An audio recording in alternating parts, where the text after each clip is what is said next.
Happy Sunday, apprentices. So, you know how in fitness, if you do the same workout every chest and tries day, or you just do chest and tries the same day every week with the same weight, you'll eventually plateau? Well, that happens in the markets too. If you're not willing or able to adjust when the markets need you to, you will plateau, or worse, you'll lose it all. That's what's next on today's show.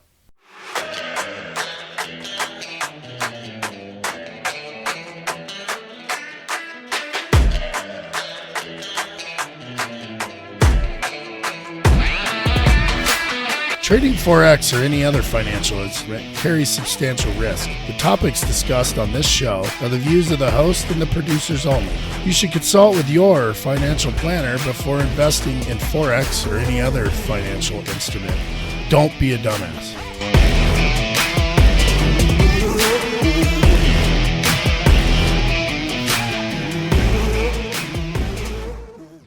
Welcome to the Day Trading Plumber podcast.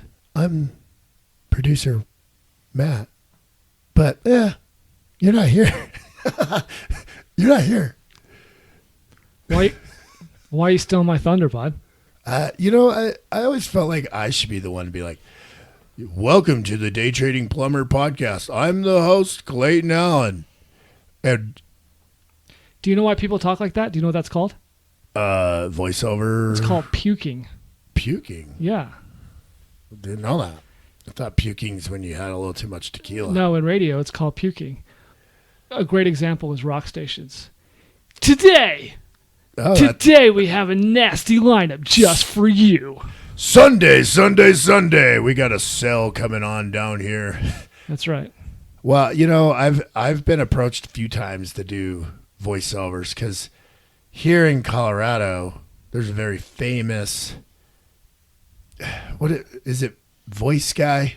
Is that what you call these people? Voiceovers, yeah. So Alan Roach for the Broncos. Yep. Incomplete. Wah, wah, wah. What's funny is when he moved on, they were, hey, you could be the next Alan Roach. And I was like, big shoes to fill. I cough too much. I have cracks in my voice. I can't imagine like your job is to show up and be like, number 23 misses the catch. It's incomplete.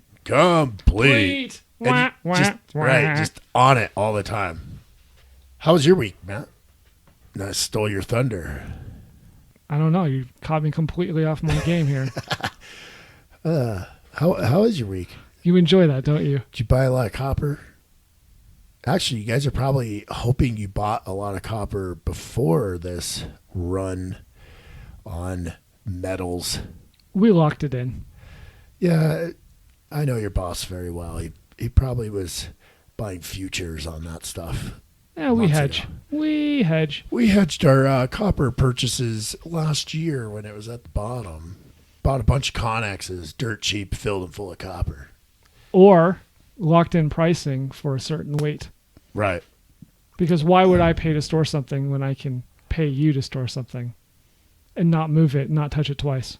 Yeah, I mean, I did the same thing when I worked for global hotel brand, and it was just funny to me that every property was bought, has their own contracts, but in the Americas, we pretty much were all buying natural gas from the same vendor, and no one thought to go to that vendor and be like, hey, we're going to rope all the properties in as one purchaser, and let's total up what we buy. Yeah, we're probably one of your biggest buyers. We want locked in pricing. We'll pay a little bit over market now for that comfort that we're not going to get killed if it skyrockets. Well, people don't think about purchasing and they don't think about supply chain because it's not taught in master's programs. It's not taught in executive school. It just isn't. So to come and try to get grouped pricing or to put bids together and buy a solid lot or lump sum is just foreign to people. Well, they don't even teach how to balance your checkbook. Because it requires planning. You just have to learn. You have to change. And the strategy that you were using to get to that hotel doesn't work when you have 4 of the same hotel. Well, and each hotel's owned by a different owner. Right. But the management company, the brand name, should, hey, we're the best managers of your business. We have the clients, they sell themselves the service, the name, the brand. And I'm like, well, we sell ourselves as the best management company out there, but we're not looking for buying opportunity. We're not leveraging that name, that brand for buying. We've talked about that. How many pillows do we buy a year? Why are we buying the same?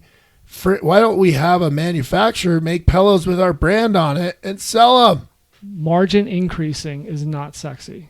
Revenue driving will always be sexier than raising margins. Right. Always. Well, I learned that quick because the field I was in, plumbing, as the general superintendent, I'm the guy in the field. I'm the general. I'm the guy calling bombs in and airstrikes. We need this delivery, right? I'm the guy calling you in purchasing. We got a change order. I need these clamps tomorrow, Matt. Then you can't get the best price now because your leverage is gone with the vendor. But I went from that to the expense guy in the basement that no one knows what the hell he's talking about. Oh, we need a new flux capacitor for the rotary girder, and it's $80,000. God damn it! What? That's not sexy. When you're not on the revenue generating side, you're just a thorn in the side. And I was revenue generator, calling in airstrikes, straight to this guy again. What now? The fucking curtains are falling off. I think I sigh 20 times an hour as a purchasing agent. Right. It probably feels a lot like being the purchasing agent at a construction company. Very vital. They need you. You say a bunch of things they don't understand. You occasionally have your day in the sun where you go in a meeting. You're like, oh my God, copper went through the roof. Oh wait, you're like, we bought it last year, dude. We're good. And they're like, oh, okay. I'm glad we keep you around. That's what it felt like being the director of engineering for a large hotel brand. You have your day in the sun. You're like, yeah, we cut $1.2 million out of our utility expense this year of just some really smart placed capital projects. Oh, that's good. Let's reforecast the budget. Now that's the new finish line. Right. So the next year, I go $5 over what is $1.2 million under what they were paying. Why are you over on steam this month? What's going on down there? You're like, dude, compared to what you were paying last year, we're doing pretty damn good. And then you get in trouble the next meeting for not finding those savings again. And they say, well, why don't you say more? Why don't you speak up? And you say, dude, my entire job is to tell you what's going on. You choosing when to listen to me is not my problem. And that now you have an attitude. You can't win. Yeah. I mean, I wasn't that guy. I always talked, believe me. Well, no. You talk. But when they accuse you of not saying anything and you tell them, look, dude, I talk every meeting. But I don't know. When you're looking at me, I assume you're listening to me. Right. I don't know if you actually soaked it in. So don't tell me I'm not participating. My favorite, not to get completely off subject, but my favorite activity we used to do. I won't. Maybe I will. It was called Direct Line. Okay. So it was a chance for the line staff, the worker bees in the hotel, to sit down with the general manager of the hotel and basically vent of any frustrations or anything we're doing good or anything we're doing bad in the hotel. And, really good concept for top tier leadership to hear the people on the ground, right? The thought was great, but what it turned into, at least at the hotel I was at, turned into, before I got there was a lot of engineering problems in the building. So when I got there, rightfully so, that's why they seeked out someone like me to fix these problems. And long story short, it wasn't the building's fault. It was how the people are using the building. but we'll go down that path. But this direct line meeting, I'd have to go for the first 10 minutes and then leave. And it was just like, lay me out there, put my nuts on the table, because they'd be like, is there any engineering problems in the building? And there always is, and especially with an uneducated staff. They were told by their managers, you better go to direct line, you better have notes, you better say something. So these kids are like fear. One, they're talking to the general manager, which they probably see once or twice a week, and he's the boss and the king in the castle. So they're nervous as shit anyways. And then they're told, you got to have, you can't just come and say, no, everything's good. They feel like they have to say something. So when that goes around, it's like, the dishwasher needs to be moved to the other wall because it's easier for me to look out the window while I do the dishes. That's awesome. And I would just and I couldn't respond with, that's about $1 million project, but 0 ROI, just so you can feel better about where you stand at work. No, I couldn't respond that way. I had to respond with, well, I'll look into it. We'll run the numbers and, we'll approach the owners with this. Thank you for bringing such a good idea to the table. And then what really pissed me off is, the GM of the hotel, technically my boss, right? He would keep notes of these preposterous, stupid needs, right? Because he had to report to corporate that he was having the meeting and interacting and actioning these, right? So it was just great content for his list. Engineering items. So then it would always be like the next day, follow, well, did you move that dishwasher? And I'm like, no. So you're that stupid too? You think it's actually doable? So it was this funny activity we did that was just a total waste of my time.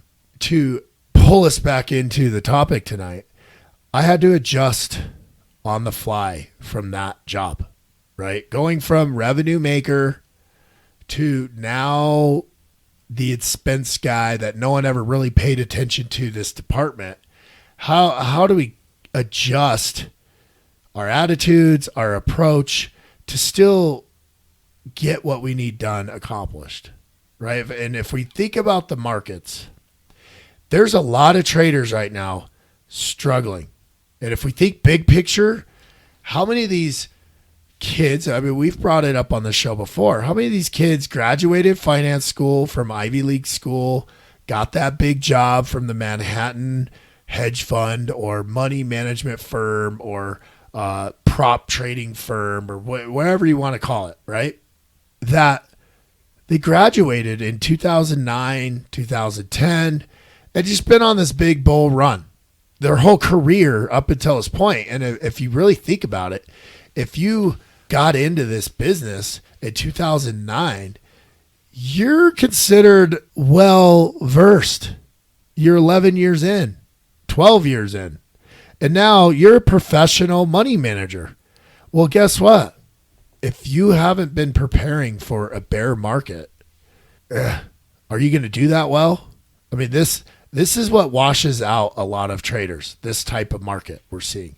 Now in Forex, I'm a reversion mean. I'm a play the fade trader.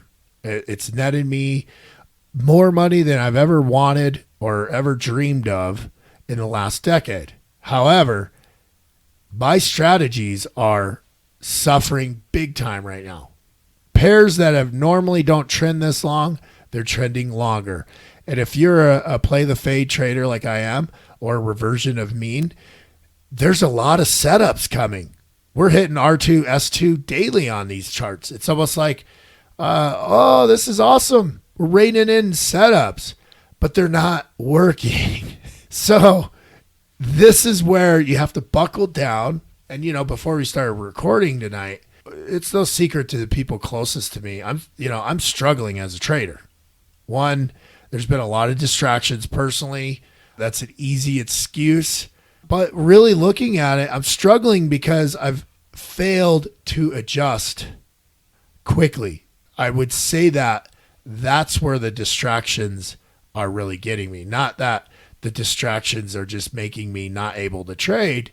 It's the distractions, the personal life issues, the trying to build a brand and business and content and coaching and all these things, right? That before I seeked out because I was bored, because I was an awesome trader, but I just didn't have enough to do. And I'm kind of a workaholic and I need more interaction. So that's why I started LNFX. Well, now I have a lot of things going on and the markets are, I mean, there's no time in history you can go back and be like, let's run the models on an election year with a, pretty controversial president. And let's throw in a pandemic, global pandemic on top of that. Let's see what the models say. There's no recorded history of charts where you can go back and practice these kind of markets. Well, Ray Dalio told us to stop saying unprecedented. Unprecedented. Why? Because the president. Wow. No. Unprecedented. Because it doesn't matter. There's no point in saying it because every hedge fund manager is going to tell you it's unprecedented. Right. And they're all just going to put their palms in the sky and raise their shoulders. Well, we're big fans of Ray Dalio on this show. And remember in 2019 when at the turn of every year, there's a report. You'll probably find it and put it in the show notes, but there's a report put out on the top producing hedge funds for that year. It always comes out in December. I'm sure there's huge parties and, whoever gets the plaque, gets a boost in their, investor money coming in because big whales out there that make money through other means are always seeking out the best money managers. And Ray Dalio's always the top of the list, right? Bridgewater is probably the most successful hedge fund or fund out there. At the turn of 2019 to 2020, he took a lot of flack because he was outperformed, right? As some of the articles or headlines were like, novice nobody hedge fund managers are outperforming the great Ray Dalio. Maybe his reign on the markets is over, right? And I remember doing an episode where we talked about these young guns coming out of the gate and all these young gun journalists. What they're missing is Ray Dalio's lived through any kind of market and has consistently outperformed everyone else. And I was like, when a guy like Ray Dalio is pulling into defensive mode and he's taking his foot off the gas pedal and he's sacrificing that title to be the best hedge fund manager that year, you got to take a breath. You got to understand, like, whoa. So maybe the headline should say, hey, if Ray Dalio's pulling back, maybe there's a bigger thing coming. Did he know about COVID? No. Did he probably make out wonderfully during this pullback of the markets? Probably, because, as they say in the markets, you want to have dry powder when there's time to pounce. And if he was pulling back, moving money out of riskier assets and moving it to cash in that dip in March, you better believe he poured it on when he saw the recovery or so-called recovery. We're still, is it a recovery or is this just that bounce back and now we're going to see a W instead of a V? I don't know. I don't know how much more the feds could keep printing money to keep the equities from shaking before the market wakes up and goes, shit, half the companies aren't even making profit anymore. 40 million Americans are out of work. I don't know. Maybe we'll look back at this time in history and it was just a massive reset into efficiencies. I mean, if you look at the NASDAQ, tech stocks are skyrocketing because they're efficient. and they have great product and low overhead. I mean, we've talked about before, companies like UPS and FedEx, dinosaurs, Amazon still shipping shit to everyone's house at a record pace. But UPS and FedEx, they're dinosaurs in that space. They still have very expensive unionized labor to drive those expensive trucks. Nothing against unions, nothing against the good, hardworking people of this country getting paid, but economic law always wins. Always. Supply and demand. People don't want to wait 2 weeks for their package. It's no longer customary when you order something to $14 extra shipping and handling, right? No, I want free shipping. I want it at my door tomorrow because guess what? Someone figured out how to do it.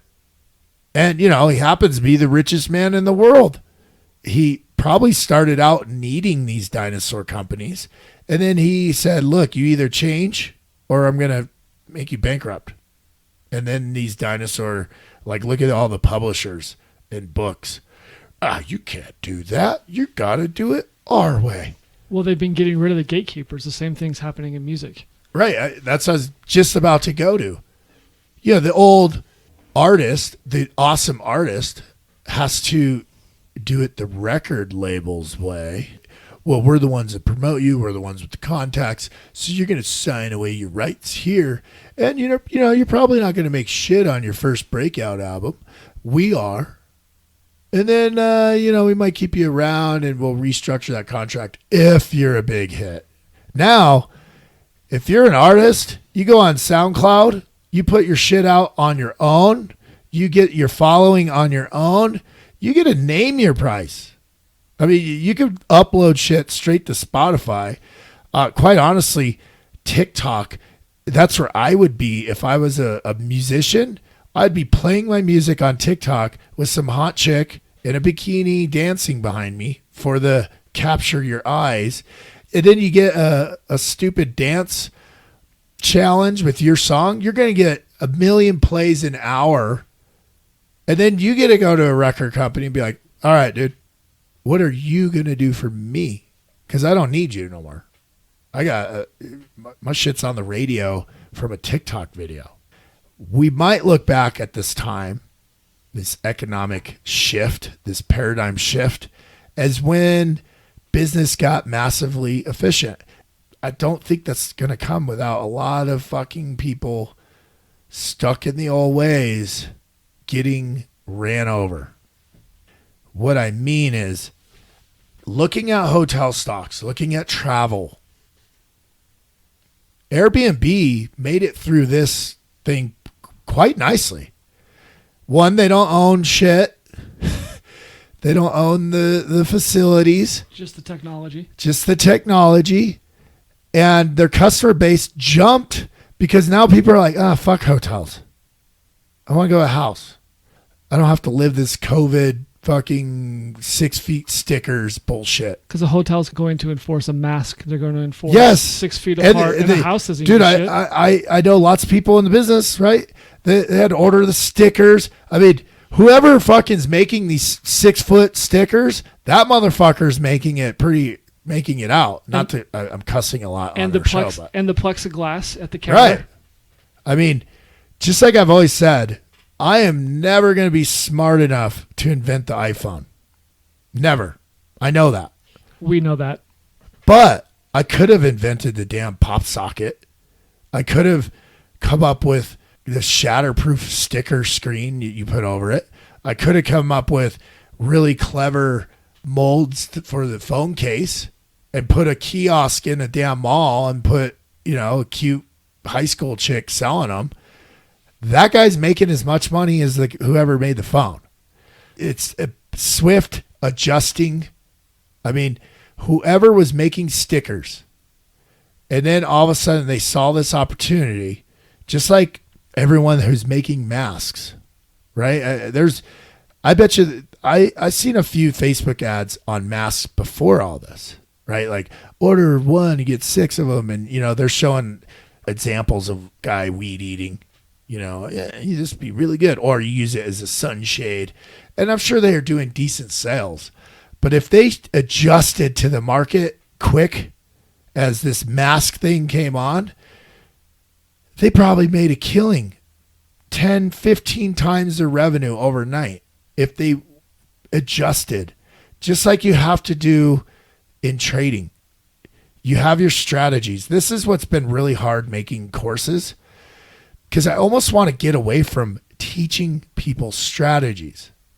What you have to teach people is how to trade and how to adjust. Now you have to do it in baby steps. You have to learn some strategies, because, it's just like when I used to teach people plumbing. Here's the code. This is the code. This is the bare minimum. It's a rule-based. You can't slope. I remember when I first got in plumbing, I thought more slope is better. If I'm adjusting my hangers and I put my grade level on there and I got a 2-inch pipe drain line at, a 1/2 inch per foot fall, well, that's better than a 1/4 inch per foot fall. No, because code books or strategies usually are based around trial and error.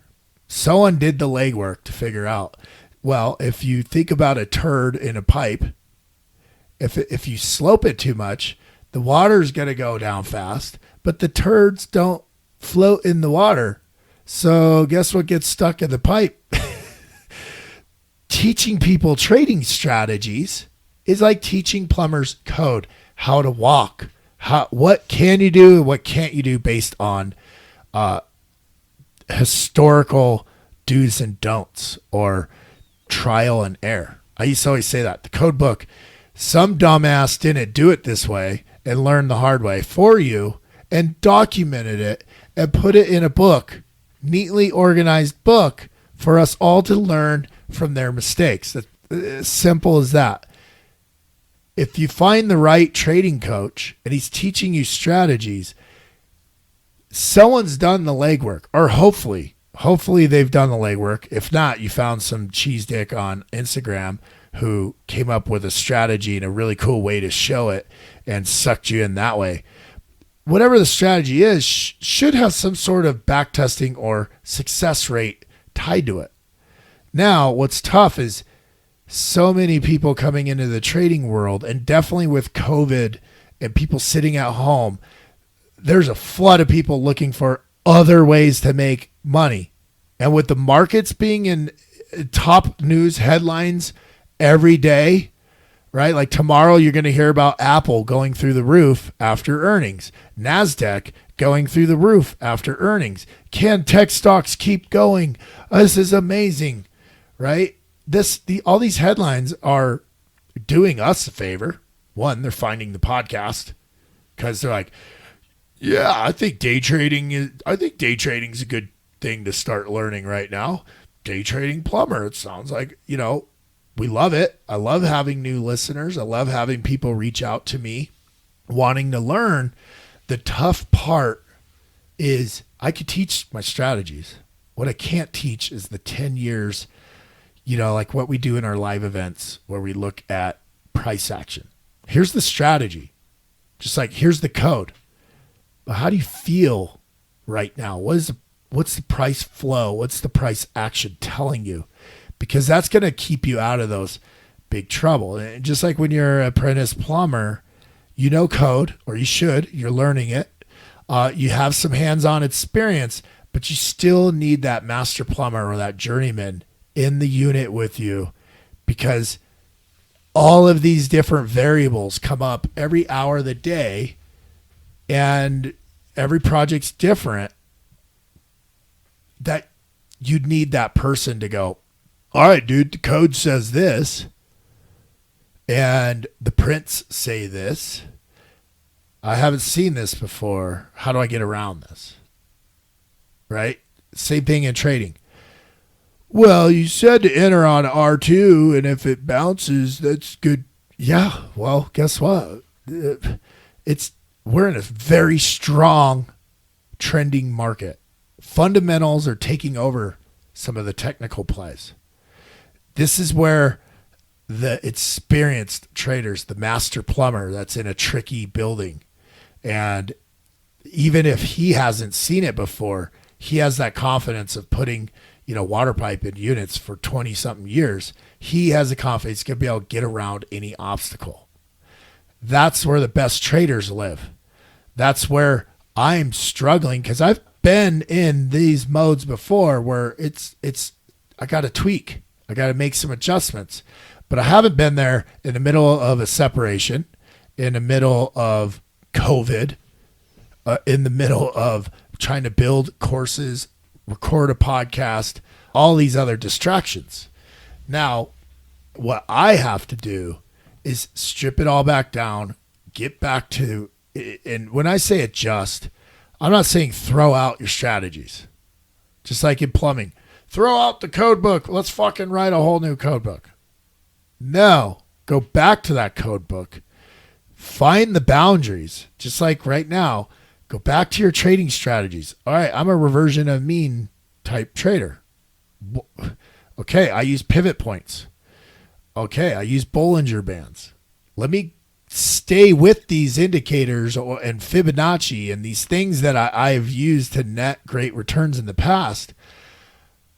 But how do I use those in today's environment, when historically, when these pairs go on these long trends, which there's some pairs known for it, typically JPY pairs, not good to be a counter trend trader on, and definitely not good if rollovers are part of your strategy, because if you're wrong and you're like, it's fine, I'll just wait for the next pullback, and then it just never comes.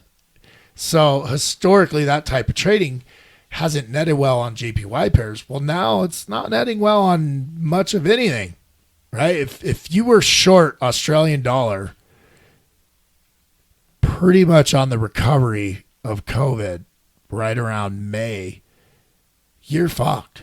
I mean, the Australian dollar has just been a rocket ship, just like the euro the last week.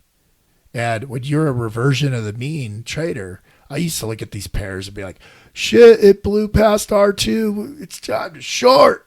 Well, picking that spot has always been a controversial type trade, the front end of the trade, if we're going to get technical. Picking that very point it's going to pull back is next to impossible. And most traders criticize you if you're picking it. I, for one, I have great success picking that spot. I've adapted my ability if I'm wrong, and then when that spot's there, calculate a big enough trade to trade my way out of it. Nonetheless, you have to adjust, but it doesn't mean you throw the code book out and start over. It just means you got to go back, use the things that you know very well, because that's where your experience lies, and then just work in a few different filters or trades, much like we did on the live event tonight. We used pivot points, but we used support and resistance and trend to kind of filter out where normally we'd be long on a certain setup. Well, we're above, some people would say use a 200 period moving average. I like to draw in my own inflection points, which I know you're pretty impressed that I know that word. But, I think we netted a decent enough variation to a strategy that I trade every day, and I've taught on my YouTube channel, and I've taught, in my interview on the Trading Nut podcast. It's a very widely used strategy that I've been using for years. I just have to adjust a little bit of tweaks on it. Now, when you make this adjustment, do you keep the same position sizes you were taking? No, probably not, because it's just different enough. Is that the same as calibrating a rifle or calibrating really anything, an engine, to get it to perform the way that you need it to based on conditions? Yeah, I mean, imagine a sniper. If anyone shoots enough We all know after about 1,000 rounds, the barrel wears out and you got to get a new rifle. Snipers hate this, right? It's now they got a new feel. It could be the exact same model, could be the exact same scope, could be the exact, but you got to break the barrel in. You just get that feel. Trading, especially scalping, and when you got a market that's right in your zone, that's what it feels like. You're just a sniper out there. Pooh, pooh.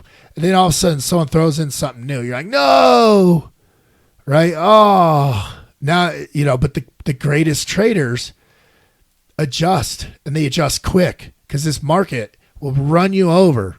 I can't say it any better than my new favorite fan, Michael Bellafiore, in his book, One Good Trade.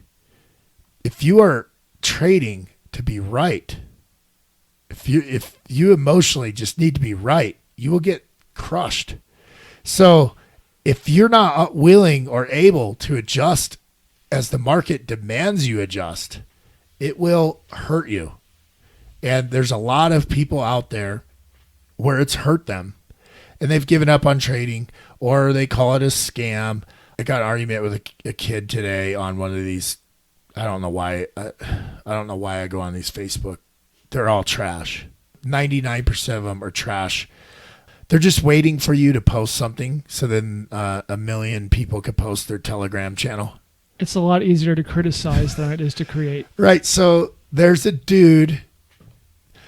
He's like, Forex is a scam. Anyone that thinks you can make money, it's a scam. Right. And I took the bait. Right. I'm like, oh, tell me why you think it's a scam.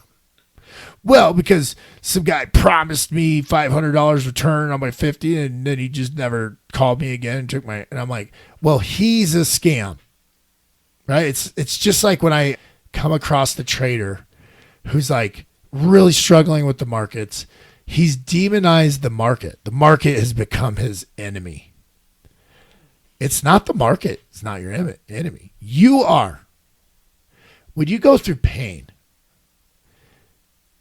people are human nature is to find the enemy, the blame.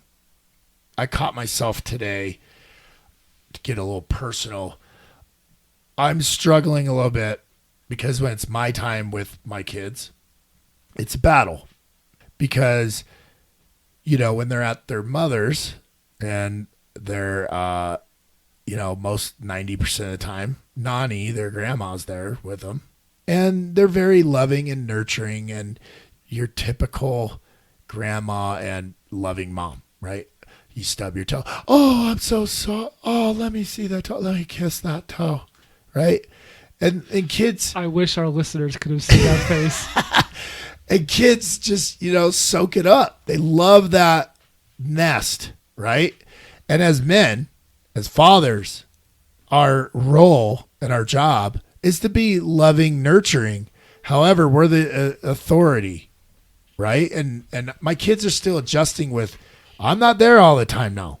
And then when they're here, I'm finding myself have to be a little bit more authoritative because we got make-up time.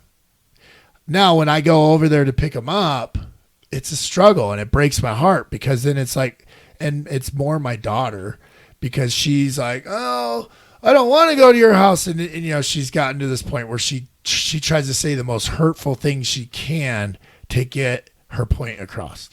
Like somewhere they learn this as a acceptable method to get my point across. So I'm going to say the most hurtful thing I can because it gets a reaction.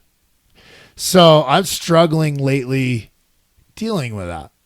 And I'm finding myself making enemies, right? Getting mad at my ex and her mom because I don't want to deal with this situation and really don't have an answer because I'm not going to cave and just bring them gifts every time because I've seen that. It doesn't work, right? I'm not going to buy my kids love or, hey, come to daddy's. I got you a new PlayStation or a motorcycle, right?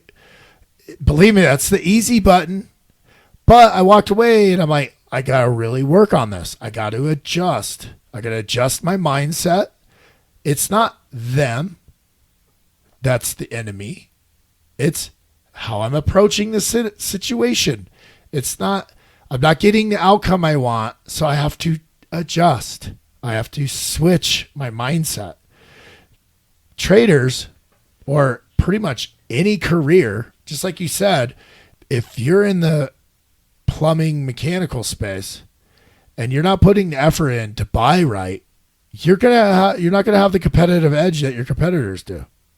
So as much as Matt annoys me, and Matt's always whatever in the meetings, but he's a good purchaser, I'm gonna have to put up with it. That's my stab at Matt. It's just funny how many people demonize the market because their inability to adjust or change how they're approaching it. Perfect topic tonight, because I needed to hear myself, because I've been running away from trading and making excuses of trading because the outcomes aren't the way they have normally been. I've had these bumps in the roads before, but they were much more short-lived. And they were like, all right, next week I'm getting back on the horse. And I usually do. Lately, it's just been, if you've been trading long enough, I put a trade on, it just feels like instantly I'm fighting it. And I hate fighting it. It's almost like some of these memes I see where someone's in a bad trade and they hide under their desk. Oh, please, I'm just going to go to sleep and I'm going to wake up tomorrow and the dollar's going to get stronger. I don't know. I wonder how many traders out there have been going long the dollar after 2 weeks of just the dollar getting pulverized. And, I started a stock twits. I love that, by the way. I don't know why it's taking me so long. It's basically a Twitter of real traders posting shit about trading. So if you guys have a stock twits account or make one, find me on there. I'm the day trading plumber _ in between the letters.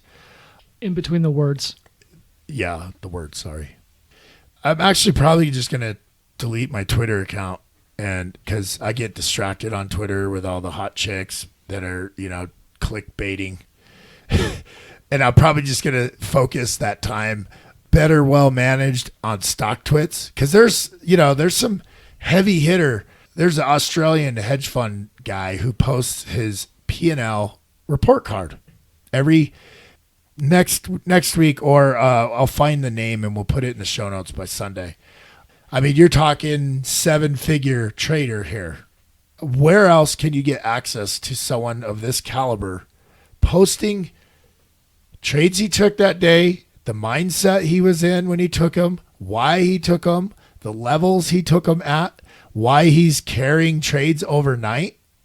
You want to learn from someone.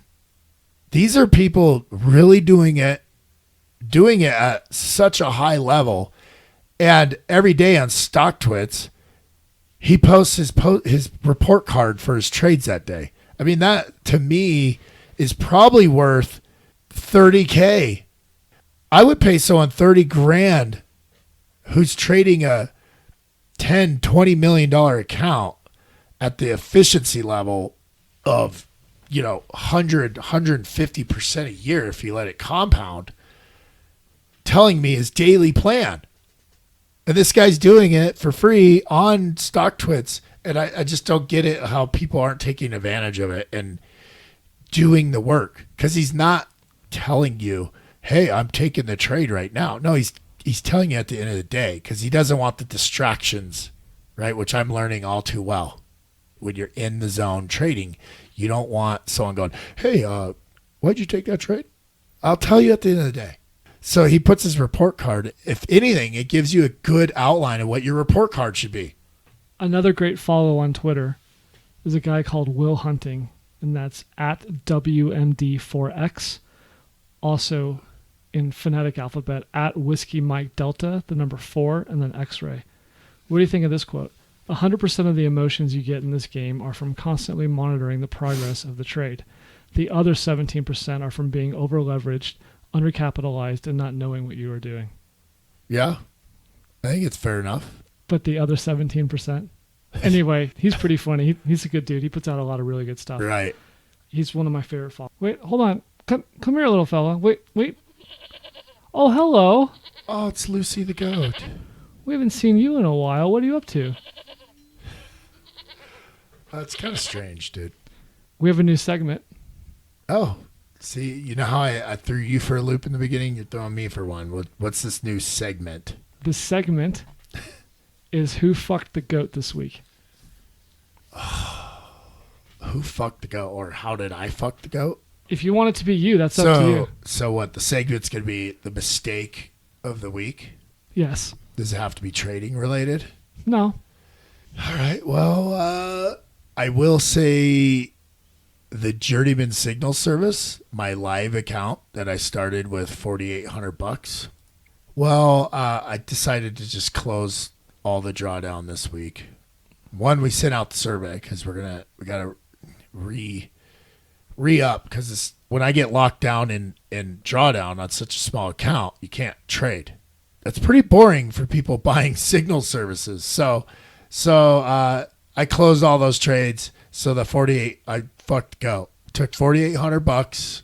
When did we start that service? April. So from April till now, there's $800 in there.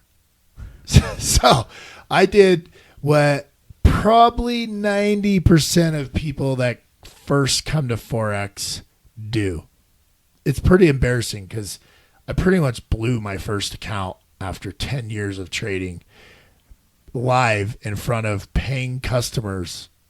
What do we have? 32, 40 Yep. of them in there? 30 of them, yep. It's an embarrassing move, but, true Clayton honesty and transparency fashion, I'll recover. It's not like the $4,000 was my rent payment, or mortgage.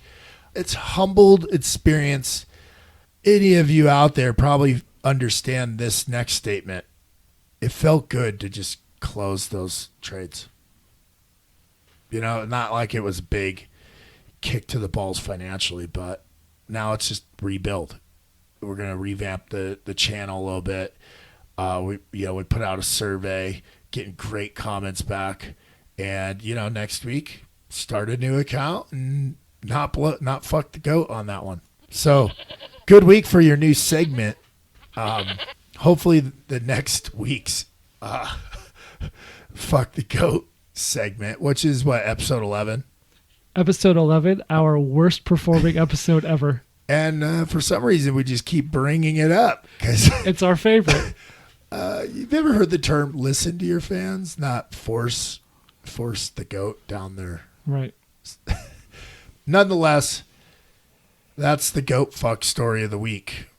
Hopefully next week, when you hit me with it, it'd be like, well, you know what? I don't really have anything I messed up. I will say my new espresso machine. Is that the right term? Espresso. Espresso. Calico Critters, the perfect gift for your little one. Discover the world of Calico Critters, Oh my God. a classic dollhouse brand with cute animal What figures. are you doing? Is it Christmas in July? No. I hear goats in the background. Crickets and goats, bud. Jeez. Well, Matt, how'd you fuck the goat? By putting a crickets and goat sound? To sum up, tonight's topic with adjusting, as you go into this next trading week, today being Sunday, the market opens 3:30 my time. What is it in New York? 2 hours ahead? Yes, because So- the Earth rotates to the east, therefore they get the sun first. Right. So it would be 1 o'clock there? No, 5:30. 5:30, yes. Okay. So 5:30 Eastern Standard Time today, Sunday. Maybe pull, well, you're listening to this on Sunday, so I can't say. Spend this weekend. Spend the downtime in the markets strategizing your adjustments, back testing them, using the cool tool on TradingView, the replay button, or whatever platform you could go back and practice trading and practicing your adjustments. But get ready to adjust. Look at how the markets are changing. And if you're not journaling, start journaling. Because it's times like this, you want to go back and reflect on that data you've been collecting. What trades do you typically do better in trending markets? What trades don't work in trending markets? What setups work better on different pairs? Easy way to get that data is connecting it to a third-party verification process like MyFXBook. But yeah, journal, take that data. That's the best way to adjust. The only way I was ever able to save $1.2 million a year in energy costs at one property of a hotel, collecting the data. What did the data tell me? Where was the best places to go to net the biggest savings? Trading is no different. Markets change drastically or just marginally. You should be able to recognize it in your performance and your data if you are on that, if you are doing it correctly. If you don't adjust, it'll run right over you. So take this next week, whether you take a trade or not, focus on how you're going to adjust if you're struggling. If you're doing better in these markets, maybe just the opposite. Why are you doing better? Do you see the markets better if they're trending longer? So you're a trend trader. If you're a momentum trader, how are you adjusting? If you are a day trader and it's not netting you, do you have any swing trading strategies that you can move to be in those trades longer so your winners are bigger? It's time for adjustment. We're all adjusting. I'm trying to figure out, my kids go to kindergarten. Are they even going to go to school anymore? It is a time for adjustment. Thank you very much for listening. Please join us next week. Over and out. If you'd like to learn more about Clayton's signals, please visit www.allenfx.com. You can find me on Twitter, Instagram, and Telegram at OFPMatt.